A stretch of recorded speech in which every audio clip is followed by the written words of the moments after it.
చూడండి అక్కడ ఉంది, మరియు హృదయములను ఎరిగిన దేవుడు మనకి అనుగ్రహించినట్టుగానే వారికి పరిశుద్ధాత్మ అనుగ్రహించనని వారిని గురించి సాక్ష్యము ఇచ్చెను. హల్లెలూయా.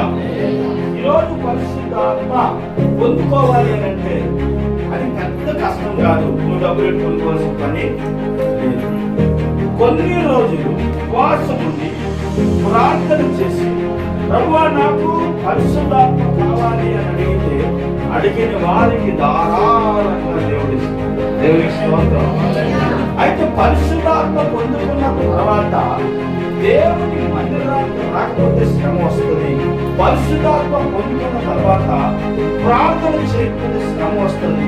పరిశుద్ధాత్మ పొందుకున్న తర్వాత దేవునిలో బలంగా లేకపోతే శ్రమ. కానీ పరిశుద్ధాత్మకి ఎంతైతే అవసరంగా పొందుకుంటున్నావు, అవసరమైనటువంటి దేవుడికి ఎప్పటికప్పుడు నీ కడుపుకు ఆహారం పెట్టినట్లుగా పరిశుద్ధాత్ముడు కూడా ప్రార్థనని ఆహారం పెడతా ఉండాలి.